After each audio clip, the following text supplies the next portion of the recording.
Hey guys, Deathletter Magic here, and we're still processing through, get this, page 5 out of 52 of this ridiculous size leak. And I'm just taking this in order, so we're going to cover the third mechanic that's going to be in Dominaria, even though, honestly, Historic wasn't really a mechanic. It's a pseudo-mechanic in that it works like a mechanic, it just isn't one, and it isn't a keyword, which keywords are basically mechanics, so yeah.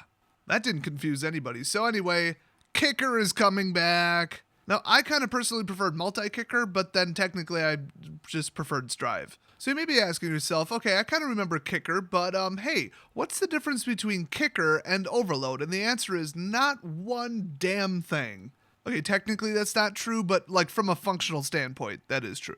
They basically just did the same thing twice and then pretended like they invented something. Anyway, I like kicker because it's like, early game you can do this and it's okay, it is what it is. And then late game, okay, this has a little more oomph because you have a little more oomph because you've got additional mana. So if you want, you could dump in additional mana when you cast this and get more out of the spell. This is like the cure for top decking cards you don't need, like in addition to cycling, which was the true cure for it. And people really like cycling, especially on lands. You're like, I don't need my 9th land, and then you just pay 2 and ditch it and pull something else. Probably another land. Well, this is like, oh, I don't need some weak little 2-cost spell. Oh, that's right, Kicker. Boom, now it's a big spell. In fact, they literally wrote, Kicker is a returning keyword that lets you pay a little more to give your spells some oomph. They actually wrote that. So their example is Baloth Gorger. It's 2 double greens, a 4-cost. It's a 4/4 creature beast. And it says Kicker 4. You may pay an additional 4 as you cast the spell, which this is a terrible example. Who the hell has 8 mana? Anyway, if Baloth Gorger was kicked, it enters the battlefield with 3 1/1 counters on it. So you've either got a 4/4 for 4, or you've got a 7/7 for 8. Honestly, not that great of a card unless Beast is going to be a big tribal, but that's like the most vanilla example ever. That actually might not even be technically in this set. They might be either making up a card or referencing an older card. So the exact rules, I'm just going to breeze through these because everybody knows this. You can't pay Kicker more than once. If you put a permanent with a Kicker ability onto the battlefield without casting it, you can't kick it. Obviously, everybody knows that. If you copy a kicked instant or sorcery spell, the copy is also kicked. Very few people actually know that. Well, that's because, okay, I'm going to go into why this is. You're not casting the spell, you're duplicating the spell on the stack. And you're not targeting the card, you're targeting literally the instance of the spell on the stack. So if you're copying an instant or sorcery, you're literally copying it verbatim as it sits. Anyway, if a card or token enters the battlefield as a copy of a permanent, the new permanent isn't kicked even if the original was, because now it's not referring to it on the stack, and kicked is a property of the spell while it's on the stack. Or maybe that's not precisely how it works. This last one is interesting. It says, to determine a spell's total cost, which is, you're going to need to do that, start with the mana cost. I'm gonna cut out all the crap they added with parentheses, or an alternative cost if one was paid. Yeah, whatever. Add any cost increases such as Kicker, and then apply any cost reductions. But then it says the spell's converted mana cost. Oh, that's right. Converted mana cost remains unchanged no matter what the total cost to cast it was. So the spell's cost is what they just said. But then the spell's converted mana cost it can't be changed by anything. Cost increases, cost reductions, or I guess Kicker they're implying? I don't really know where they're getting at with this, and I only know some of the rules related to this, so I'm just going to leave it as is. If you're curious, I don't know, ask somebody else. So that's the final keyword in Dominaria. I like it. Let's go to the rules changes. Now, this one we already knew about. The whole damage can't be redirected to Planeswalkers anymore thing. And oh my god, I don't even want to talk about why this is going to be disastrous other than every single card in every single format ever printed, every single one has to be errataed and it's going to be virtually random. So a spell will either say, and the damage can be redirected to a Planeswalker, or it will not say that. And since it's either or, you'll have to pull out your smartphone that you probably don't have and look it up. Or get a Sharpie and write it on the card. Just kidding, that's illegal, you can't do that. Or, oh, what a convenient and just happy coincidence. You could buy a newer reprint of it from a master set that actually is phrased correctly. Wow, another reason to buy cards you already have. What a great way to increase the demand for reprints. I wonder if Wizards did that on purpose. So anyway, their BS that they wrote here is previously you could redirect non-combat damage that a source you control would deal to an opponent, having that source instead deal the damage to one of their planeswalkers. With the release of Dominaria, the rule is being removed from the game. A large number of cards that dealt a certain amount of damage to, quote, target player are receiving errata using the following guidelines. Oh god, they actually have a pattern. Oh, they made it sound like they were just going to pick and choose because they're a bunch of assholes. All right, abilities that read target creature or player have been changed to any target. Okay, so it sounds like this is what everybody thought they would actually do, but they made very misleading statements about it. So any card or ability that used to say target creature or player on the card can still be targeted against any target. Now, the problem is multi-target spells like Rolling Thunder, this actually like fixes them, so you can actually do something more with it. So Rolling Thunder was, deal X damage divided however you want among creatures or players. You can't target the same player twice, so if you want to deal 5 damage to a creature on the field, 3 damage to the player, and 6 damage to their planeswalker, you literally could not do that. I mean, I didn't even believe that, so I went on Xmage and tested it. Then I think I asked, like, a really high-level judge, too.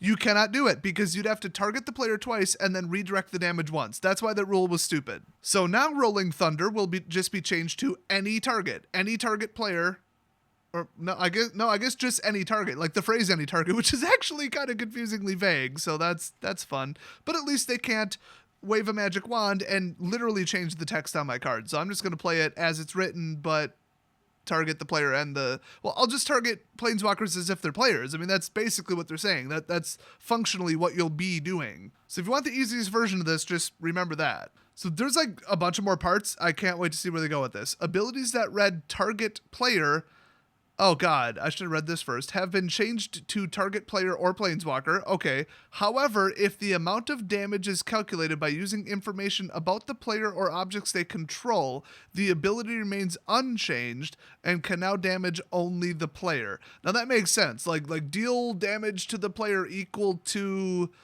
the number of aura curses attached to the player. You cannot use that to target the planeswalker because it would be 0 anyway, because the planeswalker isn't a real player and the value would be 0. Or I think there's one that's like deal damage for every creature in the opponent's graveyard or in the player's graveyard. Obviously, you wouldn't be able to redirect that as a planeswalker because, well, 1, you can't redirect it. That's the rule. And 2, the planeswalker doesn't have a graveyard. Although maybe that's not a good example because they say if the amount of damage is calculated by using information about that player or objects they control. That doesn't reference the graveyard zone, so I think my example might be wrong there. But here we have the problem. You gotta pull out your smartphone and look at the errated oracle text. That's fun. That sounds like something I want to do. At least there's a smartphone app called Magic Portal that's coming out that's going to be basically a mobile version of the Gatherer, among other things. And you can look up card rulings just instantly, which you could also do by bookmarking gatherer.wizards.com. Although that said, that site works like crap on mobile. Some of the search parameters just don't work. Some of the features are outright missing. You basically can't do it on mobile. I take it back. So anyway, what they're saying is, I mean, any damage that could be done to the player with one of these spells that uses information about the player or objects they control, that used to be able to be, done to the planeswalker because you could redirect it, but now it can't. So they're actually making those weaker, which I think that's even going to be a problem in like modern. Like I think it'll legit be a problem. I mean, the way they phrase that, like, oh, for every creature on the battlefield. Oh, but that's objects that a player controls. Like, you just have to like remember that. This is so confusing and stupid. Okay, number 3, abilities that read target opponent have been changed to target opponent or planeswalker with the same exception listed above. But how is this entire thing different than above then? They lost me. I don't know. Maybe the first one was spells and this one's abilities. I don't know. I don't care. So it says, fourth, abilities that deal damage but don't call for a target haven't received errata. What, are we just going to ignore them, or are we just going to make something up? Like, wait, what? What are they even talking about? Okay, they gave an example, Vile Smasher the Fierce. I'm going to look that up. Okay, that's an old mythic card from Commander 2016. It says, whenever you cast your first spell each turn, Vile Smasher the Fierce deals damage equal to that spell's converted mana cost to an opponent chosen at random. Oh. Well, I mean, they literally said abilities that deal damage but don't call for a target. It resolves targeting at resolution time. You just roll a die or whatever, flip a coin, and then it's targeted. I mean, so now do you have to include the Planeswalker in the targeting, or do you not? They literally just said it hasn't received errata. Well, then what the hell do I do? Like, I gotta know what to do with it, Wizards. I kid you not, they just left it at that. That's their answer to Vile Smasher the Fierce. What about stuff that says each player? Does it now hit both the player and the Planeswalker, or can you choose to redirect it? I don't recall seeing that in the above thing. So once again, this is going to be a gigantic, confusing disaster that's just going to make people just frustrated and want to quit the game. So great rules change. And by the way, can anybody think of any reason why this was necessary other than Rolling Thunder? Like, literally that one spell. Yeah, I didn't think so. There's no upside to this at all. Oh, except, well, in the future, they're going to print, like, hyper overpowered spells that they don't want to be functionally a Planeswalker removal. So they need red to get worse at removing Planeswalkers is what they're saying. So I believe in the future, if an ability or spell says target player, it literally means target player. But other spells will say any target. But that kind of implies player or creature or Planeswalker. So this is a mess, just like everybody thought it would be. Oh, I just realized this next part isn't a new section. It's just more crap about this. So let's keep digging. In addition to these changes, a small number of other cards that modify damage are affected. Notably, effects that prevent damage that would be dealt to a target have received errata under the above guidelines. Like Wizard's Lightning instant, the spell costs 2 less to cast if you control a wizard. Wizard's Lightning deals 3 damage to any target. I guess that's what it says now. And I checked, that's either not a real spell, not a real card, or it's in this set. So hopefully any target means any target. I mean, I don't know how you'd specify, oh, it can hit a player or a Planeswalker, and that's it. Or a player, a Planeswalker, and a creature. You know, like any target. Like, I just don't get the... Plus, any target, well, what's a valid target? That you're not telling me what a valid target is, you're just telling me any target. Can I target their graveyard? Can I target an aura? Can I target an emblem? You need to tell me how targeting works, not just say any target, you choose whatever, do whatever, I don't care. Which is basically what it's saying to me right now. Oh, here we go. How much you want to bet they re-broke Rolling Thunder? Because it says X-related spells. Oh, good. Jaya's Immolating Inferno, which that's probably from the new set. Oh, Legendary Sorcery. Okay, it's definitely from the new set. It's X red. Let's see. It deals X damage to each of up to 3 targets. Just targets, straight up. So they made it more vague and more confusing and less specific. Good job. If a spell or ability calls for a target without a further description, the target may be a creature, player, or Planeswalker. That's what I thought. How are you supposed to say that it only targets the player, or it only targets the player or Planeswalkers? Because, like, a ton of spells do that. I think with what they wrote above now, if you were able to just target a player, you can actually now target anything with it. Which, that's like roast. I mean, that's like really broken. Or no, I guess roast wouldn't be a good example. I don't know, this whole thing just sounds just stupid. Oh, here we go. At least they're admitting it. Over 700 cards received errata to support this change. Holy crap. Here's a suggestion. I got one for you, okay? If you're going to make a change to the rules, that or the game or just whatever, that requires 700 cards to be errataed, don't make the change. That is way too detrimental and way too confusing. Oh, and by the way, 5 years from now, you're going to have to remember when a card was printed, specifically. Like, what year? Is it pre-rules change or post-rules change? So really, you're actually just going to need the errated card. In other words, every single card in your deck that this affects, you have to replace. Either that or you risk, one, misrepresenting the board state based on the text of a card, which is illegal, it's against the rules, or you personally just read the card as is, forget about it, and then whoops, judge gets called. That's not how that works. That's nice. What a sneaky way to get people to rebuy their decks. That's wonderful. Whatever, this almost exclusively affects red players, and I just don't play red, basically, so screw you, red players. Oh, I don't think I ever read the full thing. Okay, so if a spell or ability calls for a target without any further description, the target may be a creature, player, or planeswalker. This may appear as simply any target or another target, or a count such as up to 3 targets. Cards and permanents that aren't creatures or planeswalkers can't be targeted this way. Oh, darn. I can't deal damage to literally any target, such as an enchantment. They're making sure I can't do that, but I mean, remember, you could cast it without a valid target and then just say you have a target because it has any target. So they actually did need to specify that. All right, so now they go on to say cards printed in the Dominaria set that deal damage to creatures and or players but not planeswalkers, such as the planeswalker deck card Chandra Bold Pyromancer and the promotional card Firesong and Sunspeaker, require targets as written, even though similar cards have received errata. I don't know what any of those cards do, so that doesn't really help me. I think I get what they're saying there, and that's you need to know what year a card was printed in. Why don't they just come out and say it instead of, dance around the issue? So cards printed in Dominaria and afterwards, let's throw that in there, that deal damage to creatures and or players, but not planeswalkers, specifically not planeswalkers. And that's why they wanted to make this rule changes so that you can say, okay, this can hit a player, but it's so powerful, we can't let it take out a planeswalker. Just don't.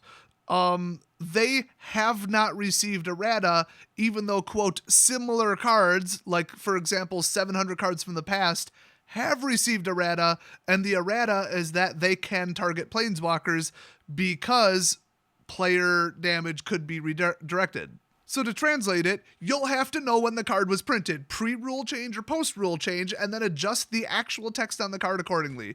That sounds fun. I really want to deal with that for the next 10, 20 years. At least they confirmed it. At least they're being upfront about it. This is just ridiculous, though. Utterly ridiculous. Okay, so Firesong and Sunspeaker, it says legendary creature, whatever. This isn't a spoiler video, but basically one ability on it or whatever is whenever a white instant or sorcery spell causes you to gain life, Firesong and Sunspeaker deals 3 damage to target creature or player, and they literally mean creature or player, not planeswalker, but cards with the exact, precise, word-for-word same wording that were printed before Dominaria. You do need to mentally change it to or planeswalker. So in other words, you have to remember when the rule was changed and when the card was printed, or go buy the corrected version of the card in reprint set. Those are your 2 options, which both are horrible. This is exactly specifically how I said this would go down when they first hinted at it, and here it is. So I got nothing else to say about this. It just pisses me off. This is completely unnecessary, completely stupid. My proposed solution was every card from now on that you didn't want to hit a planeswalker, put but not planeswalkers on it. Shocking levels of genius in that solution. I know. It's instead of having an errata of 700 cards, you just print other cards that you don't want to hit planeswalkers that they don't hit planeswalkers. And if you're about to say Bedesolator, the rules are you can redirect it. You're not targeting the planeswalker. Actually, planeswalkers cannot be targeted with damage. Only destruction spells. Well, and like exile and stuff. You get it. But they could just say this damage cannot be redirected to a planeswalker. Not you can't target the planeswalker. So I meant to say there is a way to write it that would work. I guess they didn't feel like doing that. Well, just think about it. Ruin the look and the wording of future cards, or ruin a whole bunch of older cards. Oh, but then sell people corrected reprints. Which one should we do, guys? This is just complete and utter bullshit. No other way to put it. So anyway, enough complaining about this. I got more stupid frickin' videos to make about this crap, and eventually at some point I want to go to bed. So with that cheery sign off, I'll see you guys next video.